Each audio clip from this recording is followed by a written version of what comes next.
प्रिय छात्रों,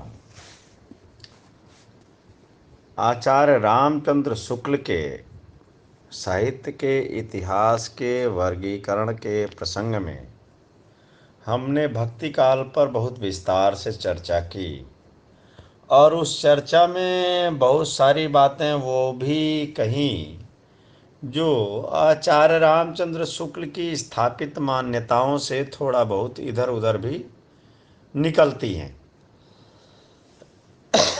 परंतु इससे आचार्य रामचंद्र शुक्ल की इतिहास लेखन की ऐतिहासिक महत्ता बाधित नहीं होती। अब हम आगे बढ़ते हैं। भक्ति काल की तरह ही रीति काल में भी नामकरण, सीमा निर्धारण, परंपराओं व काव्यधारों का वर्गीकरण, ये सारे काम आचार्य रामचंद्र शुक्ल ने बहुत ही वैज्ञानिक पद्धति से किए। इस पद्धति के तहत जो मैंने शुरू में ही कहा था कि आचार्य रामचंद्र शुक्ल की एक सबसे अच्छी बात यह है कि वो साहित्य के सामाजिक सरोकार को कभी अपनी दृष्टि से ओझल नहीं होने देते। यानी साहित्य की सामाजिक उपादेयता होनी अति आवश्यक है। अब एक भ्रम बार बार उपस्थित होता है कि अगर साहित्य की सामाजिक उपादेयता पर ही हम केवल जोर देते रहेंगे तो फिर आदमी साहित्य की ओर उन्मुख क्यों होगा? वो सोशियोलॉजी पढ़ लेगा, दर्शन शास्त्र पढ़ लेगा, राजनीति विज्ञान पढ़ लेगा, मनोविज्ञान पढ़ लेगा, अलग से साहित्य क्यों पढ़ेगा? तो मैंने शुरू में ही आचार्य रामचंद्र शुक्ल के आलोचनात्मक प्रतिमान इसीलिए स्पष्ट किए कि साहित्य जो है वो अपनी साहित्यिकता को बनाए और बचाए रखते हुए ही सामाजिक उपयोगिता को बनाए और बचाए रख पाता है। केवल ऐसा नहीं है कि सामाजिक दृष्टि से तो हम छात्र धर्म, यानी जिसे शुक्ल जी रक्षा का धर्म कहते हैं, उसका निर्वाह करता चला जाए और वह श्रेष्ठ हो जाएगा। उसमें साहित्य भी होना चाहिए। और इसी क्रम में मैंने बताया था कि वो कवि बहुत बड़ा कवि नहीं होगा जो ये मान के चलेगा कि राम तुम्हारा चरित्र स्वयं ही काव्य है, कोई कवि बन जाए सहज संभाव्य है, वो नहीं चलेगा। शुक्ल जी साफ साफ कहते हैं कि कविता के लिए काव्य ग्रहण मात्र से काम नहीं चलेगा, उसके लिए बिंब ग्रहण भी आवश्यक है। इसीलिए तुलसीदास महान कवि हैं, क्योंकि वो साहित्य की सामाजिक उपादेयता, लोक की रक्षा के भाव को व्यक्त करने के साथ साथ ही साहित्य के मर्म स्पर्शी स्थलों की पहचान करते हैं। उन्होंने साफ साफ राम और सीता के प्रसंग में ये कहा था कि किसी सुंदर राजकुमार का अपनी पत्नी और छोटे भाई के साथ वन को निकलना कितना मनमोहक दृश्य हो सकता है। ऐसा स्त्रियों के मन को और ज्यादा प्रभावित करने वाला होता है और वह जो चित्रण है मन तक रमने लगता है। कहने का तात्पर्य यह है कि साहित्य में साहित्यिकता भी होनी चाहिए, केवल सामाजिक उपयोगिता से उसका काम नहीं चलेगा।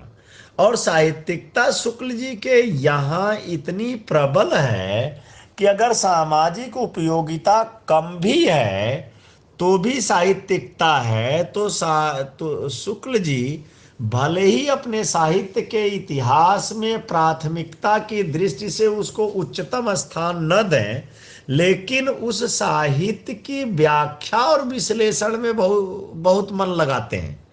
उदाहरण के लिए जब उन्होंने त्रिवेणी बनाई तो उसमें 3 कवियों को रखा, तुलसीदास, सूरदास और जायसी। और आप ध्यान से अगर देखें तो तुलसीदास की से कम सूर की व्याख्या में शुक्ल जी का मन नहीं लगता, लेकिन हाँ जब बड़ा कवि कहने की बात आएगी तो वो सूरदास को तुलसीदास से बड़ा कवि नहीं कह पाते। क्यों?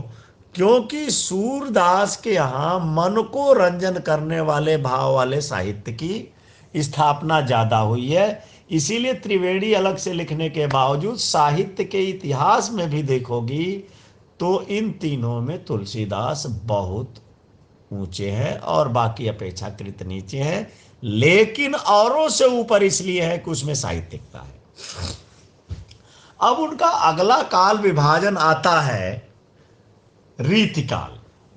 अब रीतिकाल में एक समस्या यह आती है कि रीतिकाल में एक तो प्रबंधात्मकता बहुत कम होती है। तो प्रबंधात्मकता के भीतर इस बात का अवकाश बहुत कम होता है कि कोई भी साहित्यकार लोक धर्मी साहित्य ढंग से लिख सके। लोक धर्मी से मेरा यहाँ पर तात्पर्य लोक मंगल की साधनावस्था के साहित्य से है।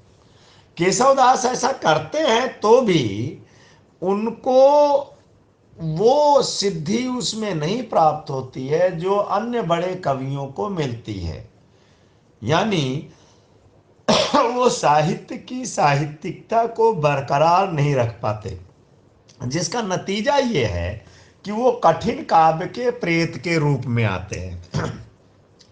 एक दूसरी दिक्कत रीतिकालीन साहित्य के साथ और आती है। रीतिकालीन साहित्य अपने पूरे परिवेश में मूल रूप से मनोरंजन और उससे ऊपर बढ़कर सामंतीय रुचियों के परिपोषण के भाव से युक्त साहित्य है। इसलिए सूरदास और तुलसीदास की तुलना में इनके काव्य में आचार्य रामचंद्र शुक्ल का मन नहीं लगता। क्यों? क्योंकि मैंने शुरू में ही बताया था कि इस आचार्य रामचंद्र शुक्ल साहित्य के संदर्भ में जो उस समय एक बहुत प्रचलित और पाश्चात्य से आई हुई मान्यता स्थापित थी कि कला कला के लिए होनी चाहिए और उस दृष्टि से साहित्य भी एक कला है। इसलिए कला में चूंकि एक आश्चर्य में डालने वाली प्रवृत्ति होती है, एक प्रकार का चमत्कार प्रदर्शन होता है, एक प्रकार का काव्य कौशल ऐसा होता है जो मन को बहुत रंजन करे और मन के भावों को सामंती भावों को संतुष्ट करे, वह चीज साहित्य में नहीं आनी चाहिए और साहित्य को भी एक कला की ही दृष्टि से देखा जाने लगा था। आचार्य रामचंद्र शुक्ल ने तो इसको और आगे बढ़ाया। इसी दृष्टि से इस बात को मैं इस दृष्टि से भी ला रहा हूं कि कला की अगर बात करोगी तो वात्सायन ने जो कामसूत्र लिखा उसमें रति क्रीड़ा के यानी स्त्री पुरुष के यौन संबंधों से संबंधित व्याख्याओं के विविध रूपों का कलात्मक वर्णन किया, जिसको देखकर सुनकर लोग चमत्कृत हो जाते हैं। आचार्य रामचंद्र शुक्ल इससे खिंचे हुए थे, इसीलिए उन्होंने पहले ही ये कह दिया था कि अगर साहित्य के संदर्भ में भी कला शब्द का प्रयोग उसी रूप में होता है जो काम शास्त्र की 64 कलाओं के रूप में आता है, तो ऐसे साहित्य को दूर से ही नमस्कार कर लेना चाहिए। इसीलिए आचार्य शुक्ल जब रीतिकाल का विवेचन करते हैं और जब यहाँ ये पाते हैं कि यहाँ पर केवल काम शास्त्रीय स्थितियों का विशद वर्णन मिलता है तो वो इससे संतुष्ट नहीं होते हैं और रीतिकाल को बहुत महत्वपूर्ण नहीं मानते हैं। रीतिकाल का अधिकांश तो आचार्यत्व के विश्लेषण में निकल गया, जिसकी चर्चा मैं रीतिकाल पढ़ाऊंगा तब मिलेगा, कि कविता कैसे लिखी जाए इसकी चर्चा में निकल गया। और दूसरा जो बचा खुचा था वो राजाओं के दरबार में सामंती रुचियों के पोषण के लिए लिखा जाने लगा, जिसमें साहित्य मनोरंजन के रूप में आई, और मनोरंजन के रूप में आज की तरह का सिनेमा आदि बहुत सारे संसाधन उस समय नहीं थे। तो मनोरंजन के रूप में कामिनी अर्थात एक रूपवती स्त्री उनके सामंतीय रुचियों के हिसाब से मनोरंजन का बहुत बड़ा आधार थी, और उसी के चित्रण को वो महत्वपूर्ण मानते थे। अपनी प्राचीन परंपरा से आते हुए नखशिख वर्णन को अनेक रूपों में उन्होंने वर्णन किया। नखशिख वर्णन तुम्हें पता होगा। नखशिख वर्णन का मतलब होता है पैर के नाखून से लेके सिर के बाल तक स्त्री के एक एक अंग का निरूपण करना। दूसरी चीज एक और हुई, इस काल में काफी हद तक पहेलिका के रूप में साहित्य के कौशल का प्रदर्शन हुआ, जिसमें काम शास्त्रीय चेतनाएं भरपूर मात्रा में रखी गईं। इस पहेलिका के वर्णन में होता ये था कि सभा के बीच कोई एक कवि आ जाता था और वो कोई एक पंक्ति रख देता था। उस पंक्ति के मुकाबले उसी छंद में उतनी ही मात्राओं के साथ सभा में बैठे हुए अन्य कवियों को उसको पूरा करना होता था, और वो आधा अधिकांशतः चरित्रकृत करने वाली होती थी। श्रृंगार रस को रसराज का दर्जा प्राप्त हो गया था, जिसका नतीजा यह निकला कि जब श्रृंगार रस को रसराज का दर्जा मिला तो इन्होंने श्रृंगार के भीतर नायक और नायिका के रति क्रीड़ा एवं रति संबंधी चेष्टाओं को ही श्रृंगार का महत्वपूर्ण आधार बना लिया, जिससे अश्लीलत्व पर बहुत ज्यादा बल मिलने लगा ताकि लोग उस पे ठहाके लगा सके। एक उदाहरण मैं तुमको इस पहेलिका का देना चाहता हूं, जिसे समस्या पूर्ति का काव्य भी कहा गया है। यानी कि पहली लाइन में समस्या रखी जाएगी, उसके आगे की पंक्तियों में उसकी पूर्ति की जाएगी। अब देखो समस्या क्या रखी गई सभा के बीच। सभा के बीच यह समस्या रखी गई, कनक छरी सी कामिनी कटिकाहें को छीन।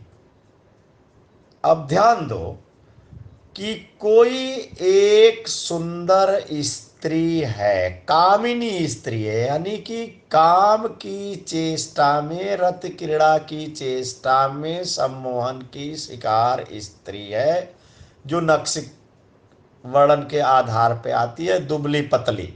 आज की शब्दावली में उसको सिनेमाई शब्दावली में अगर जाओगी तो एक शब्द मिलता है जीरो फिगर, तो वो लगभग जीरो फिगर वाली है, ऐसी है।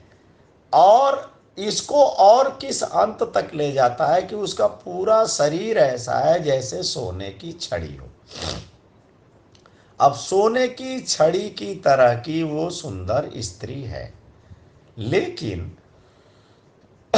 अब समस्या ये आती है कि छड़ी तो पूरी तरह सीधी होती है।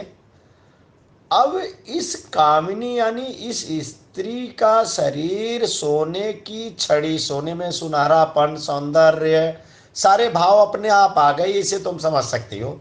ये क्षीण क्यों है, पतला क्यों है, ये समस्या रख गई। अब सभा के सामने इस पर विमर्श शुरू हुआ कि भाई क्यों है, कैसे है। अनेक पंक्तियां आई। जो सबसे सुंदर पंक्ति समस्या की पूर्ति करते हुए आती थी उसे उसको कविता में शामिल किया जाता था, और राज दरबार के द्वारा उन दोनों कवियों को पुरस्कृत किया जाता था, जो समस्या रखता था उसको भी और जो समस्या की पूर्ति करता था उसको भी। तो दूसरे कवि ने इस समस्या की पूर्ति करते हुए अगली पंक्ति यह बताई कि कटिके कंचन काटि विधि कुचन मध्य धरि दीन। यानी कि पूरी छड़ी ऊपर से नीचे तक तो छड़ी जैसी लग रही, लेकिन बीच में कमर के पास वो पतली सी हो गई है। इसलिए हो गई है कि सबको विधाता ने बनाया है, ईश्वर ने बनाया है, तो जाहिर सी बात है कामिनी को भी बनाया है। तो कामिनी को बनाते समय कमर का जो सोना था, अगर उसको शरीर के मांस मज्जा के रूप में रखो तो बिल्कुल ठेठ स्थूल व्याख्या करते हुए कह सकते हो कमर का जो मांस था उसको काट करके, यानी उस सोने को काट करके कुचन मध्य धरि दीन। अब पूरा वाक्य ये पूरा हो गया कि कनक छरीसी कामिनी कटिकाहे को छीन, कटिके कंचन काट विधि कुचन मध्य धरि दीन। यानी उतने ही मटेरियल से उसको काम चलाना था। इसको जरा कभी एकांत में सोचोगे, बिंब बनाओगे तो कितना ही हास्यास्पद और अश्लील लगेगा, लेकिन सभा के बीच मनोरंजन के लिए ये चीजें बड़ी चमत्कारिक मानी जाती थी। और आचार्य रामचंद्र शुक्ल की दृष्टि में यह कला अपने कला के हिसाब से, शब्द चयन के हिसाब से, कल्पना के हिसाब से चाहे जितनी अच्छी हो, साहित्य के हिसाब से बिल्कुल अच्छी नहीं कही जा सकती, क्योंकि इसके द्वारा सामान्य स्त्री की मर्यादा का पूरी तरह हनन होता है। बस आज इतना ही। अगली बात अगली क्लास में।